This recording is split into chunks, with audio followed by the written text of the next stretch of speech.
Another year, another Super Bowl, and of course, another Erev Super Bowl Drasha. To quote Brady from the send-off last Sunday, we're still here, we're still here.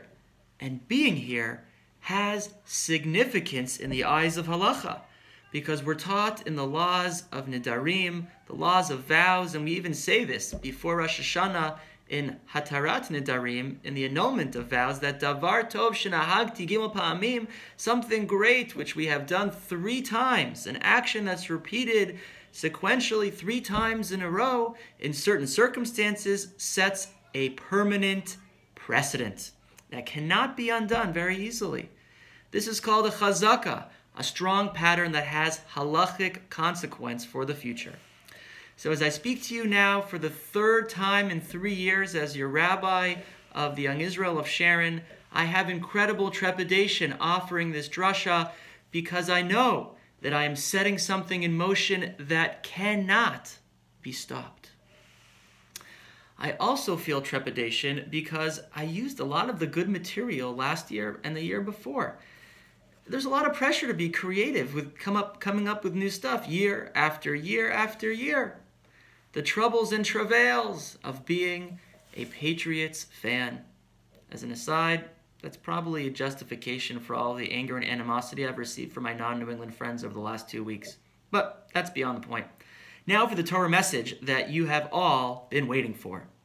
Over the last few weeks since the Super Bowl, since the Patriots made the Super Bowl, I've made a takana, a rabbinic enactment here in Sharon that we're going to say korbanot.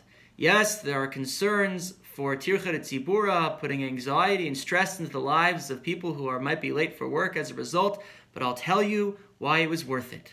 2 reasons. The first is that in the korbanot we read about the korban asham, the sacrifice, the guilt sacrifice that's brought by somebody who does something wrong and wants to make it up. So what have we done wrong? Why do we need to say the paragraph about the korban asham? Well, this season, after some sloppy play on the field, and especially after week 4, that loss to the Detroit Lions, I think we all had some sfeikos, some doubts, some sinful doubts about our Patriots, and we need to make it right by offering a korban asham. And of course, what's the animal? The only animal brought for the korban asham? None other than the ayil, the ram. How sweet it will be on Sunday when we slaughter the lamb and gain kapara, atonement for our sfeikos. And there will be 2 consequences to that one act, sort of like a psik resha in Hilchos Shabbos, because not only will we gain kapara, we'll also gain victory in the same moment. Gewalt! And the second reason for instituting korbanos this week is, of course, because of the paragraph that we read describing the Akedah. And the most important verse in that harrowing story is Vayisa Avram et einav. At that fateful moment, he lifted his eyes. Vayar v'hinei, and he saw that there was an ayil achar, there was another ram. Ne'achaz besvach bekarnav, that whose horns were caught in the thicket of thorns. At first glance, you're probably thinking, of course, this is the destiny of all rams, to be caught up and tangled and become sacrifices. And yes, this is a proper read, but I want to share something even deeper. Because the phrase of ayil achar has been bothering commentators, biblical scholars for time immemorial. What does this phrase mean? Does Avraham see 2 rams and only choose one? What does ayil achar mean? Well, I think I might have the answer. There were 2 rams there.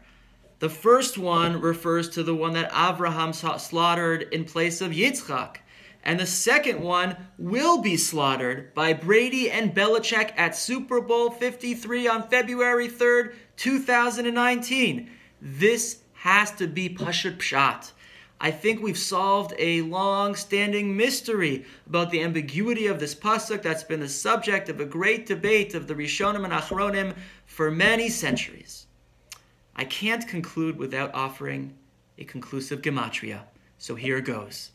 The numerical value of Ayil, of ram, is exactly 41. How old is Tom Brady? 41 years and 6 months. His age is an asset here. This should resolve once and for all the time versus Tom debate. And now, as we conclude this drasha, I will wish you a happy Adar, which we will be ushering in this month. I hope you enjoyed some of the early Purim Torah this year, and Sarah and I want to wish you and your loved ones a festive, joyous, healthy, and victorious Super Bowl Sunday.